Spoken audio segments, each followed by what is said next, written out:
Hello good morning my eleventh class. देखो बेटा, जो लास्ट टॉपिक था हमारा वो किसके बारे में था? काइनेटिक एनर्जी के बारे में था। अभी जो टॉपिक है वो किसके बारे में है? Work energy theorem. जो नेक्स्ट टॉपिक है that is work energy theorem. Work energy theorem के बारे में है। अब वर्क एनर्जी थ्योरम हम काइनेटिक एनर्जी से ही निकालते हैं। कल जो मैंने निकाली थी काइनेटिक एनर्जी, जो इससे पहले वाली वीडियो में थी काइनेटिक एनर्जी, वो हमने सिंपल एक बॉडी को मोशन में किया था, एक्सेलरेशन फाइंड आउट करके की थी। अब मैं इंटीग्रल कैलकुलस मेथड से निकालता हूं। देखिए, लेट्स सपोज किसी बॉडी को, ये हमारे पास कोई भी बॉडी है, ये इसका m मास है, इसके ऊपर मैंने क्या लगाया? F फोर्स लगाया।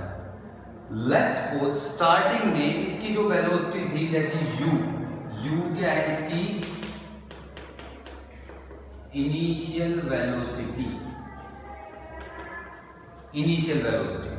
और लेट्स सपोज इसके ऊपर फोर्स लगाया, ये बॉडी यहां पर पहुंच गई और इसका मास, इसकी वेलोसिटी कितनी हो गई? v, फाइनल वेलोसिटी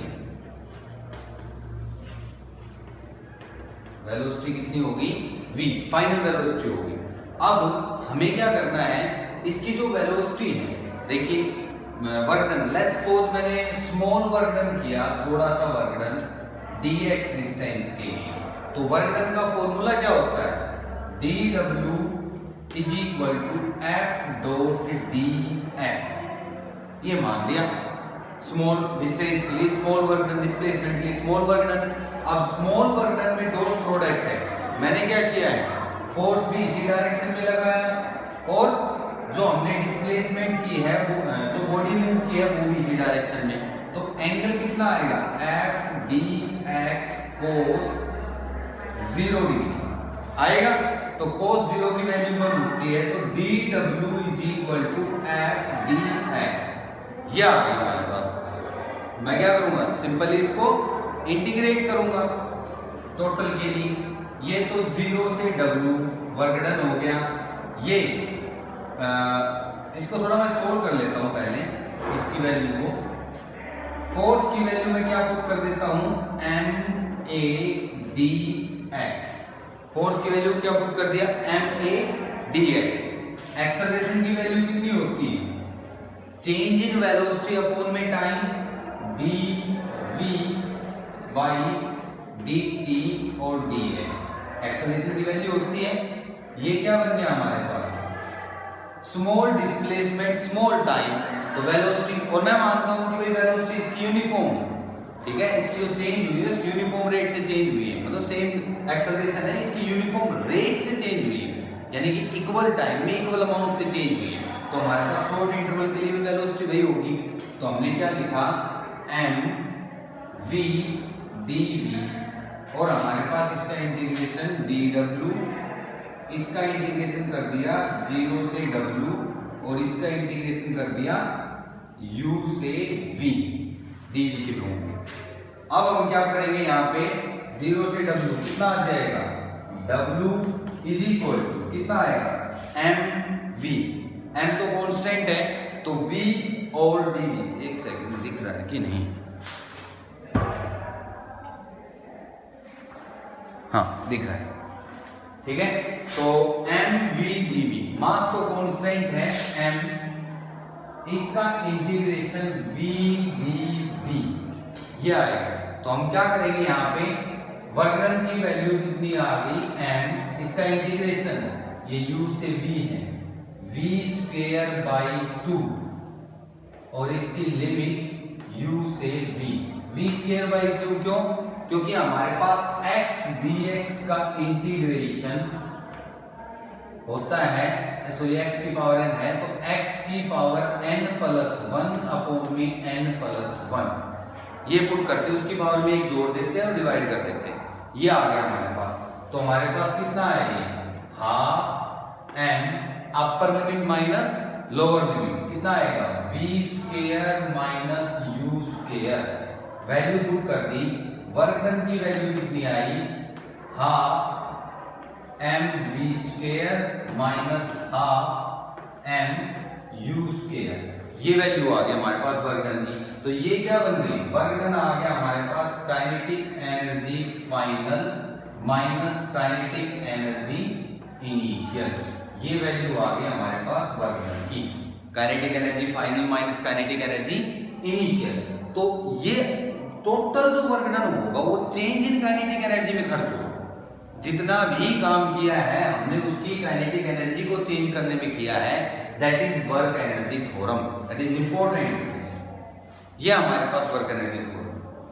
देखिए अब हम क्या करते हैं, इसके ऊपर न्यूमेरिकल सोल्व करते हैं। देखिए एक न्यूमेरिकल कराता हूं, that is the problem of NCERT की प्रॉब्लम है।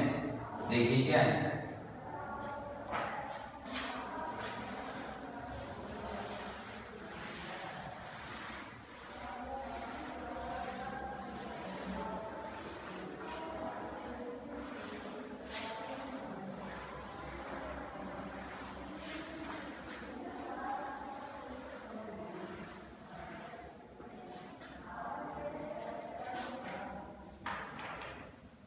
देखिए एनसीईआरटी ब्लॉक वो कहता है कि ब्लॉक है,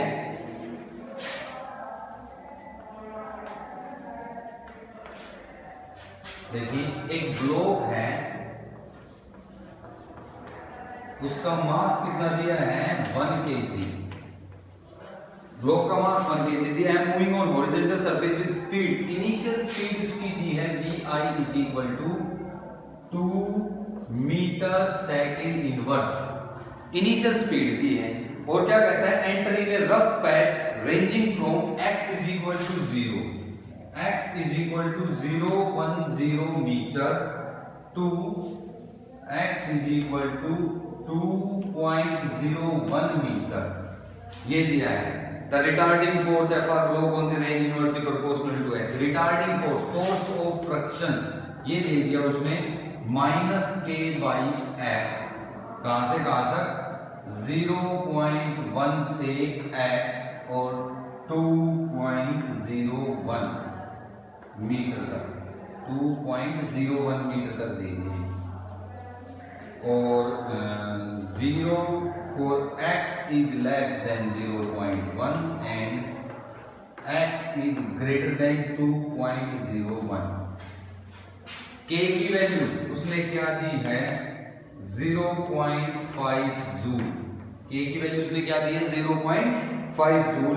what is the final kinetic energy and speed, final kinetic energy और स्पीड पूछ रहा है उसकी of the block. Final kinetic energy निकालनी है पहले, kinetic energy final we have to find out. वो पता क्या कह रहा है कि एक ब्लॉक है, उस ब्लॉक का 1 kg मास है, उसकी इनिशियल स्पीड 2 मीटर पर सेकंड से जा रहा है। कोई रफ प्लेन आ गया, रफ प्लेन कहां से कहां तक 0.10 मीटर से 2.01 मीटर तक, उसमें क्या है उसके ऊपर अपोजिंग फोर्स लगेगा, अपोजिंग जो फोर्स लगेगा उसकी वैल्यू उसने ये दे दी, रिलेशन दे दिया x के साथ कि भाई x की वैल्यू जितनी कम है उतना ही फोर्स ज्यादा है, जितनी ज्यादा है उतनी कम है, रिलेशन दे दिया इनवर्सली प्रोपोर्शनल। तो और इसके पीछे और इसके आगे जो फोर्स है वो जीरो, यानी अपोजिंग फोर्स नहीं लग रहा है। तो वो कहता है कि भाई फाइनल काइनेटिक एनर्जी बताओ। तो सबसे पहले जो वर्क डन का फॉर्मूला हमने वर्क एनर्जी थ्योरम से पढ़ा है वो क्या है, work done is equal to kinetic energy final minus kinetic energy initial. तो इनिशियल काइनेटिक एनर्जी इधर आएगी, तो काइनेटिक एनर्जी फाइनल की वैल्यू कितनी हो जाएगी W प्लस में काइनेटिक एनर्जी इनिशियल, ये वैल्यू हो जाएगी हमारे पास वर्क डन प्लस में काइनेटिक एनर्जी इनिशियल की वैल्यू हाफ mvi का स्क्वायर, ये तो इसकी वैल्यू प्लस में जो वर्क डन है, वर्क डन की वैल्यू फोर्स इनटू में डिस्प्लेसमेंट, यही तो आता है। तो फोर्स कितना है k माइनस का k by x, okay minus का k बाई x गिवन है, ठीक है।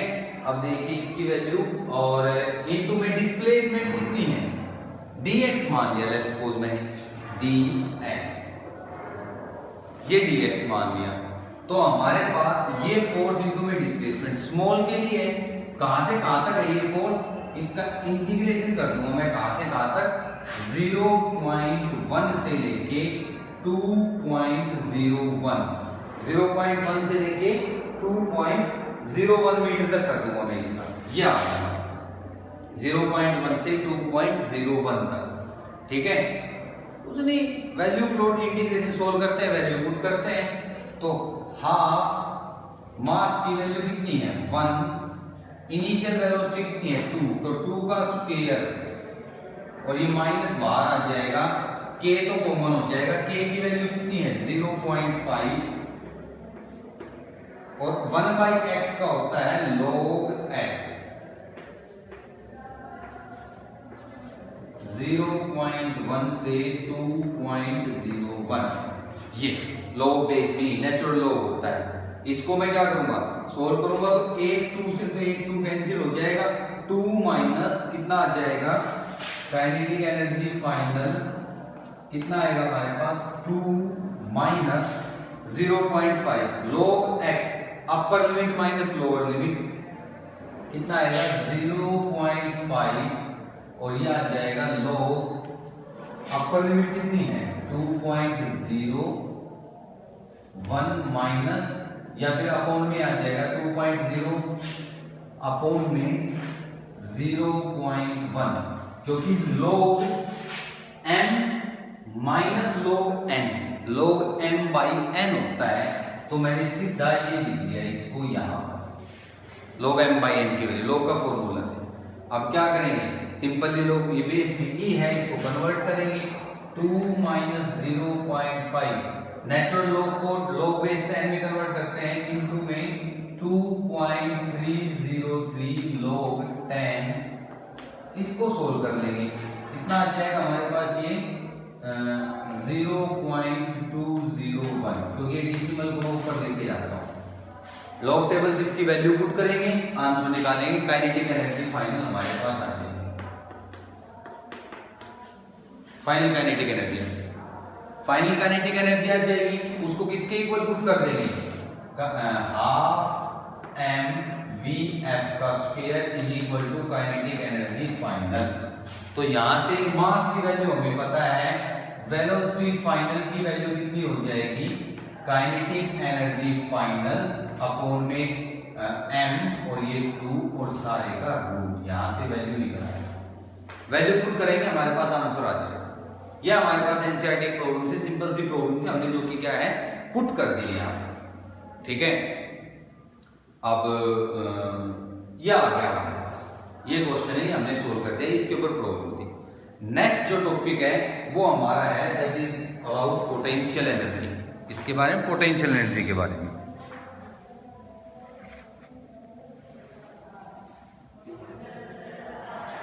दिख रहा है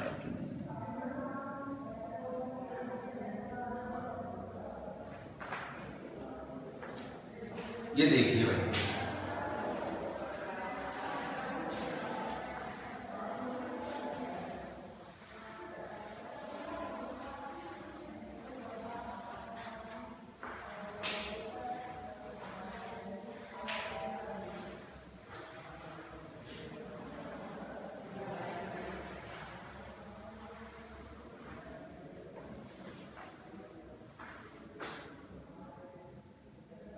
देखो भाई जो नेक्स्ट टॉपिक है वो क्या है हमारा potential energy.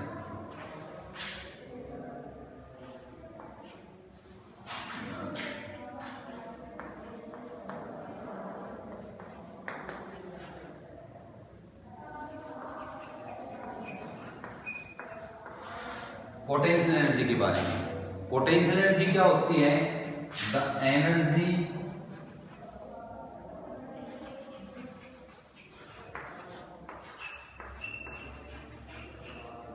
possessed by virtue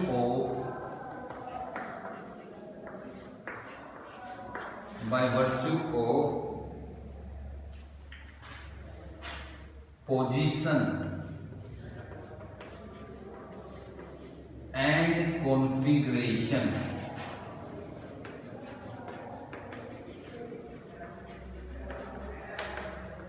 of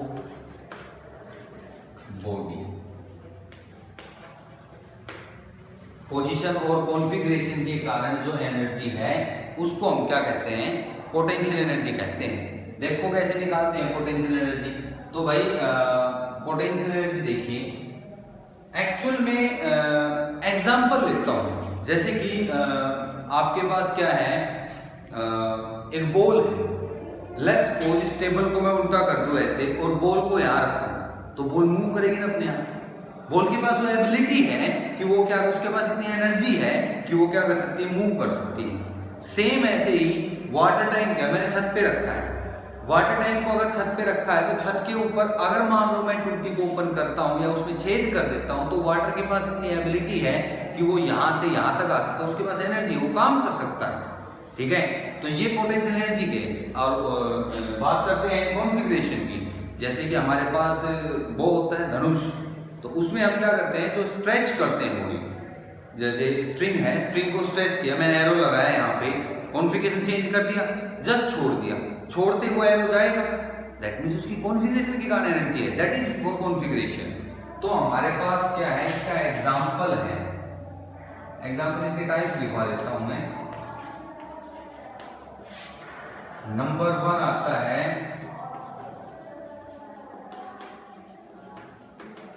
gravitational potential energy, PE से रिप्रेजेंट कर रहा हूं। नंबर 2 कितना आता है, elastic potential energy.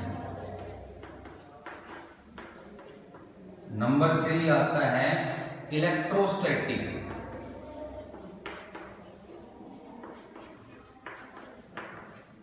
Potential energy, electrostatic potential energy, ये आता है हमारे पास। अब हम यहाँ पर जो ये पढ़ेंगे मैकेनिकल एनर्जी 3 टाइप की। ग्रेविटेशनल पोटेंशियल एनर्जी, भाई किसी भी बॉडी को अर्थ के अबाउ, अर्थ के ऊपर, सरफेस से ऊपर लाने में कितना वर्क डन किया, that is gravitational potential energy. Elastic, किसी भी बॉडी की जैसे स्प्रिंग है, उसकी कितना हमने कंप्रेशन किया, कितना एक्सटेंशन किया, क्योंकि मैं क्या कर रहा हूं, उसकी कॉन्फ़िगरेशन चेंज कर रहा हूं। तो energy due to its position में लिख देता हूं, energy due to position about the earth,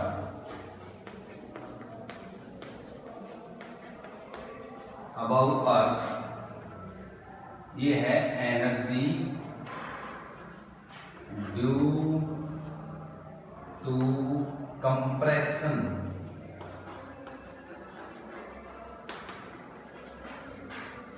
and extension. Extension और कंप्रेशन के कारण खींच दिया लेंथ को, दबा दिया स्प्रिंग को, तो उसके कारण elastic potential, electrostatic potential energy, energy मतलब एक चार्ज को किसी इलेक्ट्रिक फील्ड में मूव करने के लिए जो एनर्जी चाहिए, ठीक है, कितना वर्क डन करना पड़ेगा टू मूव एक चार्ज इन इलेक्ट्रिक फील्ड।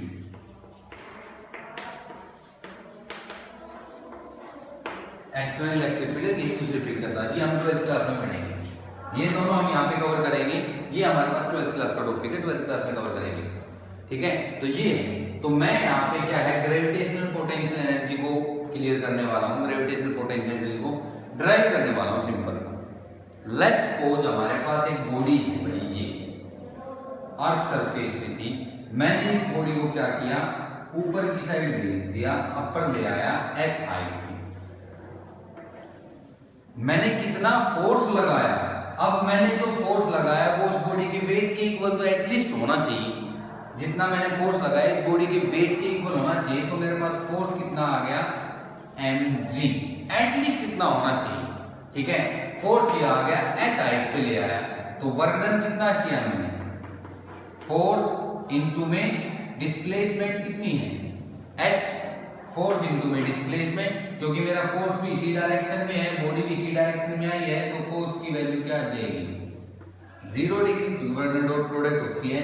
तो फोर्स की वैल्यू mg और ये हाइट आ गई h, तो वर्क डन की वैल्यू हमारे पास कितनी आ गई, mgh, ये हमारे पास वर्क डन की वैल्यू है, that is mgh।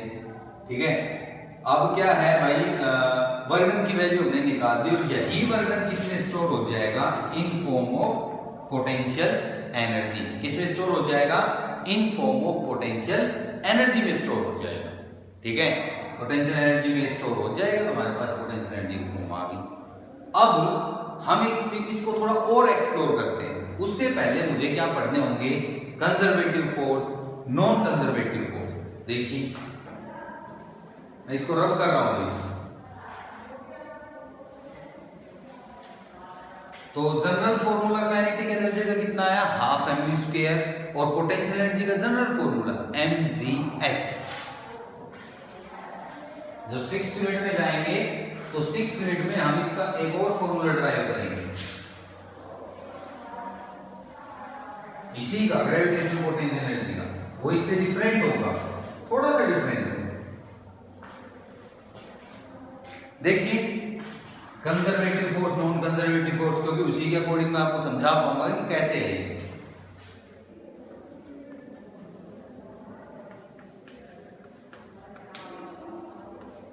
Conservative force, conservative force को हम कैसे बताएंगे, देखिए तो जो कंजर्वेटिव फोर्स होते हैं, the force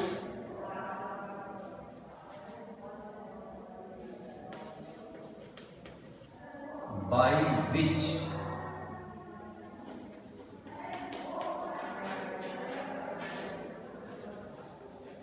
work done is depend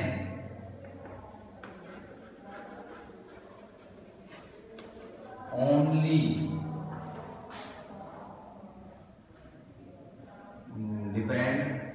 at positions not on path। Path पे डिपेंड ना करे, सिर्फ पोजीशन पे डिपेंड करे, तो उसको जैसे किसी वर्क डन हम किसी फोर्स के कारण करते हैं, तो उस फोर्स के कारण जो वर्क डन है वो किस पे डिपेंड करे, सिर्फ और सिर्फ पोजीशन पे, पाथ पे डिपेंड ना करे, तो उस टाइप की फोर्स को हम कह देंगे conservative force. Non conservative force,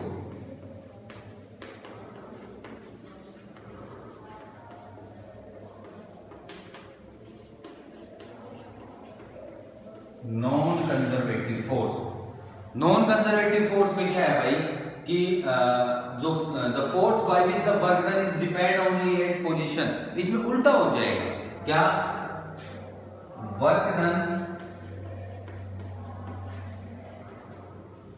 by which force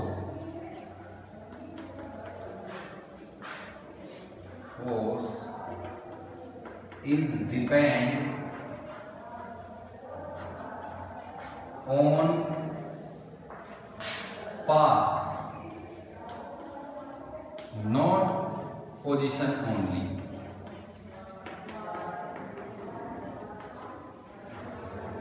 कि भाई पाथ पे डिपेंड करे तो उसको हम क्या कहते हैं, नॉन कंजर्वेटिव फोर्स।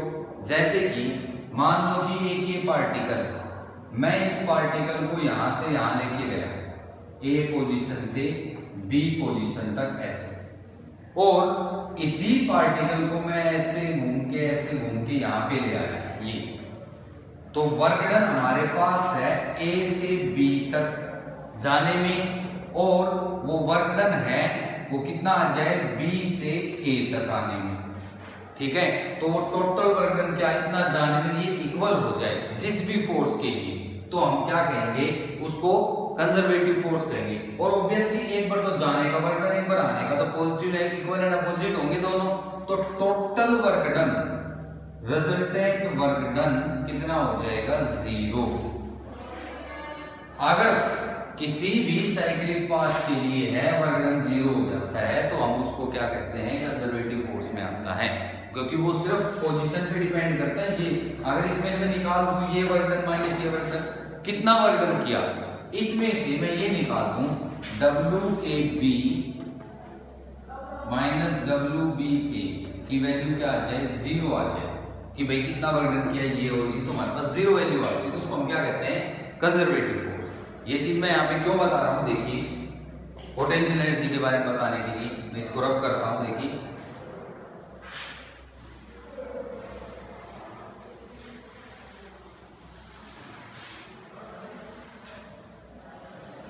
मैं यहां से प्रूव कर सकता हूं कि जो ग्रेविटेशनल फोर्स है, ग्रेविटी जो फोर्स लगा रही है दैट आर कंजर्वेटिव फोर्स।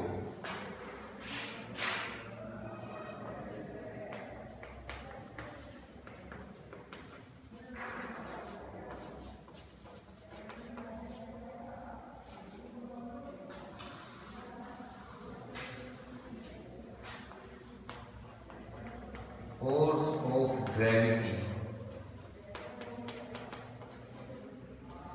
दिख नहीं रहा होगा, इज कंजर्वेटिव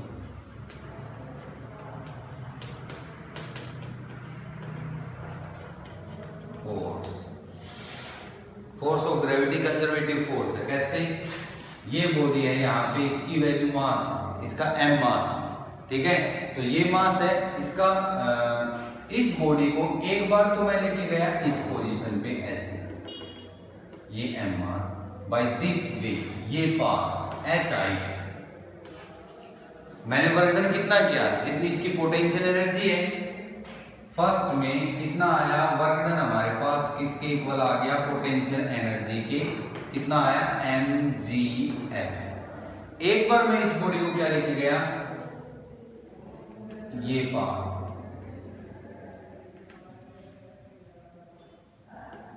इसको तो छोटा करो, ये that A B C D E F। तो जो वर्क डन आएगा सेकंड वे में कितना आएगा, work done is equal to WAB plus WBC plus WCD plus WDE plus WEF। ये आएगा हमारे पास वर्क डन, ठीक है। तो भाई फोर्स भी इसी डायरेक्शन में और डिस्प्लेसमेंट भी इसी डायरेक्शन में, कितना आ जाएगा